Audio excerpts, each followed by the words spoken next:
Assalamu alaikum. Welcome to Physics MDCAT ECAT classes. My name is Mohammad Munib Naeem and today is our lecture 12. हमने अपने last lectures में approximate 145 MCQs जो हैं वो cover कर लिए हैं, ठीक है, जो हमने डिफरेंट टोटल 11 पार्ट्स में मैंने डिस्ट्रीब्यूट किए हुए हैं, ठीक है। तो अब हम आगे इसको फर्दर जो है आगे कवर करते हैं।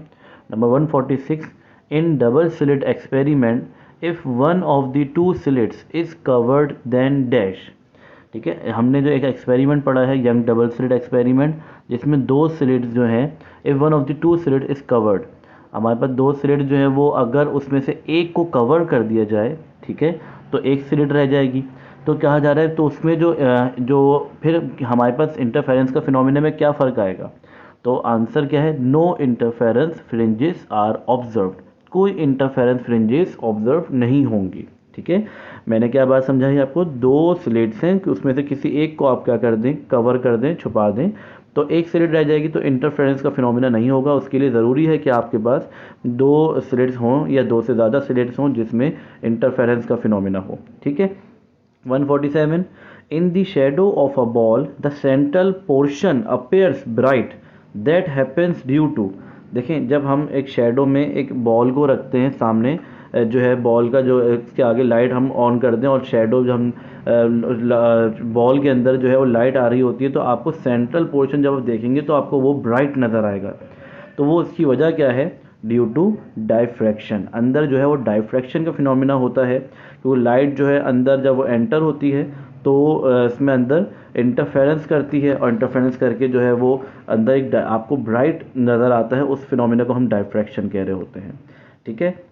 148, crystals of a material can behave as dash, जो क्रिस्टल्स जो हमारे पास जो होते हैं किसी भी मटेरियल जो क्रिस्टल हम कह सकते हैं, किसी भी सब्सटेंस के क्रिस्टल्स जो है वो किसका जो बिहेव करते हैं, किस तरह किसका बिहेव करते हैं, डाइफ्रैक्शन ग्रेटिंग, ठीक है। डाइफ्रैक्शन ग्रेटिंग मतलब क्या है, जब उसमें जो क्रिस्टल्स में जब लाइट एंटर होती है तो उसमें से अंदर लाइट आती है और इस अंदर स्ट्राइक होकर रिफ्लेक्ट होकर वापस जाती है अंदर, और जो उसके इंटरनल मॉलिक्यूल्स जो होते हैं, ठीक है, उन मॉलिक्यूल्स से भी लाइट रिफ्लेक्ट होकर जाती है, तो उसको डाइफ्रैक्शन ग्रेटिंग कह रहे होते हैं।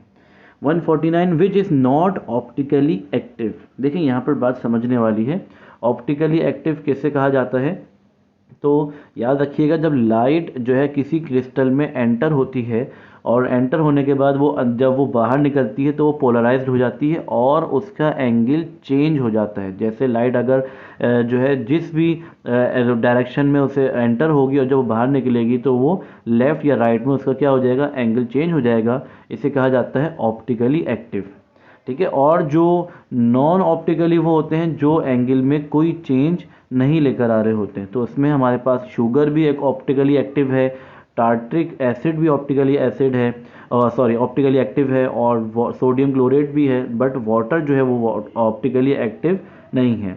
150, when light incident normally on thin film the path difference depends upon, देखिए लाइट जो है जब incident normally on the thin film, जब लाइट जो हमारे पास नॉर्मली किसी थिन फिल्म पे गिरेगी, the path difference depends upon, तो पाथ डिफरेंस किस पे डिपेंड करता है हमारे पास, और जितने भी हमारे पास देखें आपको बिल्कुल सिंपल सी बात है, थिन फिल्म का मतलब क्या होता है, हमने एक बिल्कुल ही बारीक सी लेयर होती है, जब लाइट उसमें एंटर होती है तो उसके अपर सरफेस और लोअर सरफेस दोनों से रिफ्लेक्ट होकर जाती है, ठीक है। तो यहाँ पर जो है हमारे पास इसको हम कहते हैं जो डिपेंड करता है ऑल थिकनेसेस नेचर, जितनी भी उसमें थिन फिल्म की जो थिकनेसेस है उस पर भी डिपेंड करते हैं, एंड एंगल ऑफ इंसिडेंस पे भी, क्योंकि एंगल ऑफ इंसिडेंस के ऊपर भी बहुत ज़्यादा डिपेंड करता है।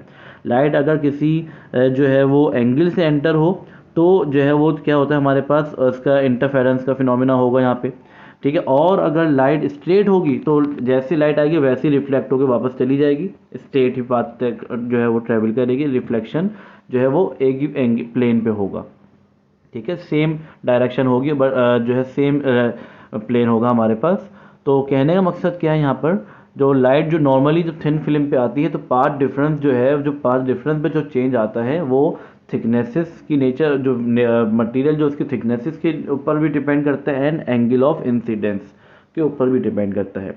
151, the velocity of light was determined accurately by, देखिए वेलोसिटी ऑफ लाइट का जो डिटरमाइन किया एक्यूरेटली वो माइकलसन ने डिटरमाइन किया था, ठीक है। 152 appearance of colour in thin film is due to, जो अपीयरेंस ऑफ कलर इन जो थिन फिल्म में जो आपको कलर्स नज़र आते हैं, तो मैंने आपको प्रीवियस भी क्वेश्चन में बात समझाई, जब लाइट जो है वो अपर सरफेस और लोअर सरफेस से स्ट्राइक होकर वापस आती है तो वो इंटरफेरेंस का फिनोमिना करती है, तो वहाँ पर जो है आपको कलर्स नज़र आते हैं, ठीक है। तो उसको interference is the correct answer. 153 a light ray travelling from rare to denser medium suffers a phase change of dash. देखिए लाइट जब रेयर मीडियम से डेंसर मीडियम पे जाती है, ठीक है, तो जो उसका जो फेस है, लाइट का जो फेस यानी कि जो उसका जो हम कह रहे होते हैं फेस, पूरा जो क्रस्ट या ट्रफ जो बन रहा होता है उसको हम फेस कह रहे होते हैं बेसिकली,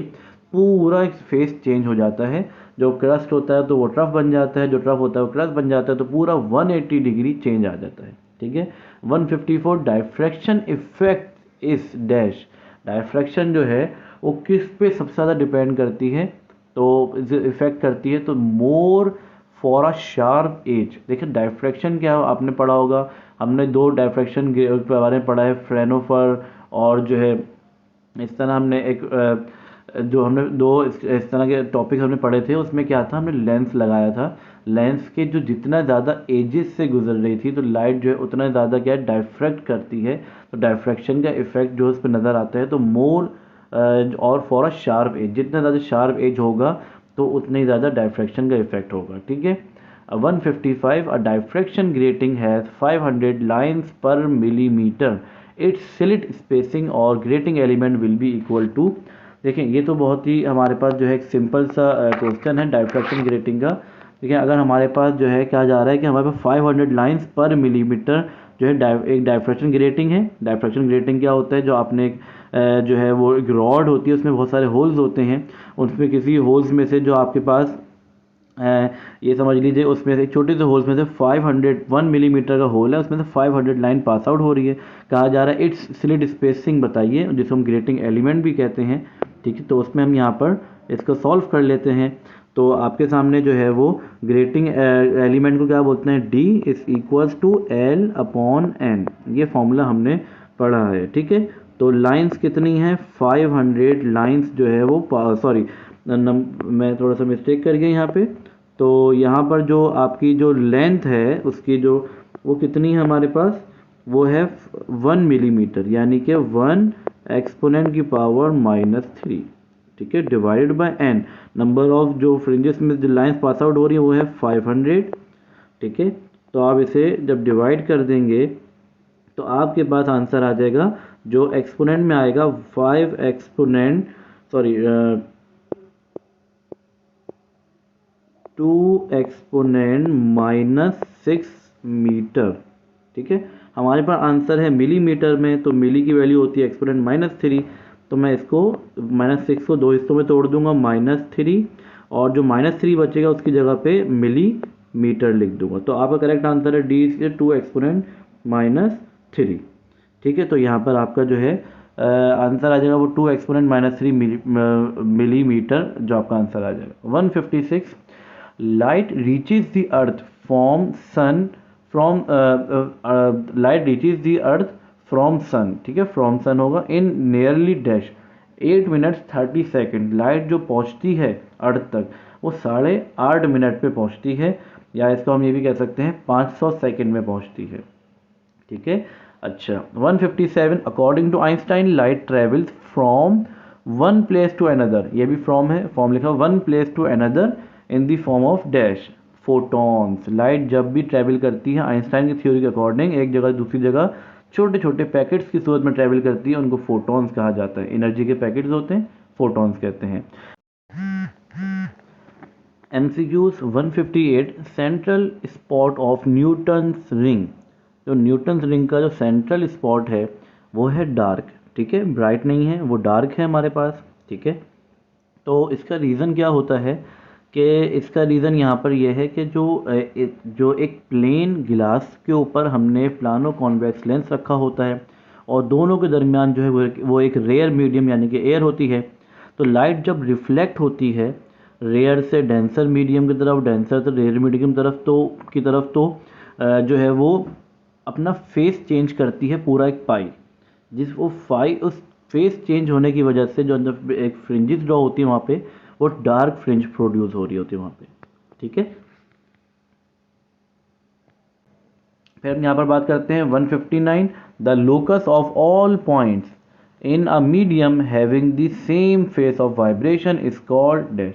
देखें, और जितने भी मीडियम है जो उसके जो अगर उसका लोकस बिल्कुल जो है सेम है, फेस सबका सेम है, तो उसे हम वेव फ्रंट कहते हैं। ठीक है, वेव फ्रंट क्या होता है, जो फेस सेम फेस, जिसमें फेस के दो किस्म के होते हैं, spherical wave front, plane wave front.